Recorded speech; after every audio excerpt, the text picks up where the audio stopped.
Kerajaan sentiasa mendengar dan mengambil berat isu berkaitan kebajikan keluarga Malaysia dan sering berbincang serta mengambil langkah proaktif bagi menyelesaikan masalah dihadapi. Menteri Komunikasi dan Multimedia KCOM, Tan Sri Anwar Musa berkata, ini dapat dilaksanakan kerana wujudnya kestabilan politik dan kepimpinan yang teguh sepanjang tahun ini di bawah pimpinan Perdana Menteri Datuk Seri Ismail Sabri Yaakob.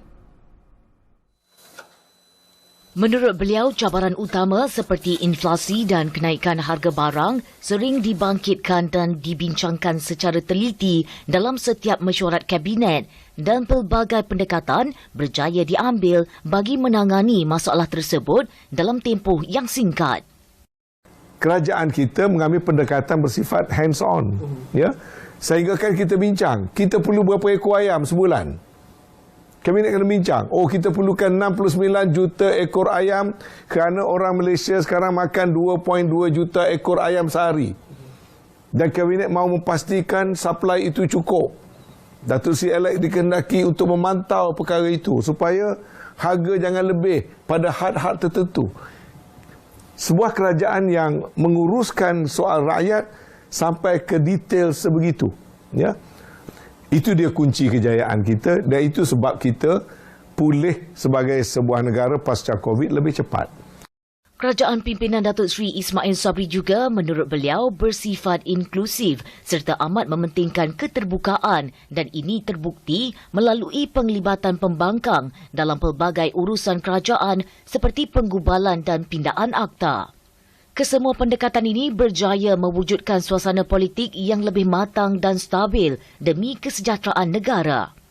Dari aspek pemulihan ekonomi, Ahli Parlimen Ketereh itu berkata, negara mencatatkan pertumbuhan ekonomi memberansangkan walaupun mengalami kemerosotan teruk akibat daripada pelaksanaan Perintah Kawalan Pergerakan bagi mengawal penularan wabak COVID-19 sebelum ini. Kalau tengok macam mana mungkin kita satu ekonomi yang kuncup sewaktu PKP, dalam masa tak sampai 12 bulan, kuartal kedua yang lalu, pertumbuhan ekonomi negara capai 8.9%. In fact, second quarter dulu pengangguran dah turun sampai 3.8%. Ya? Jadi, cepat sekali berlaku pemulihan. Di saat hatta negara-negara maju di Eropah start struggling dengan inflation sampai 10%. Britain dah 10.2%. Sedangkan kita dapat mengekang kita punya inflasi negara kita pada tahap yang relatively cukup rendah. Beliau berkata demikian ketika muncul sebagai panelis dalam program Bual Bicara Khas Agenda Awani Merdeka Kuartet menyantuni aspirasi keluarga Malaysia sempena sambutan Hari Kebangsaan dan Hari Malaysia HKHM 2022 yang disiarkan RTM dan Astro Awani pada Rabu. Program 1 jam ini turut menampilkan barisan Menteri Kabinet lain iaitu Menteri Pengangkutan Datuk Seri Dr. Wee Ka Siong, Menteri Sumber Manusia Datuk Seri M. Saravanan serta Menteri Perdagangan Dalam Negeri dan Hal Ehwal Pengguna Datuk Seri Alexander Natalinggi.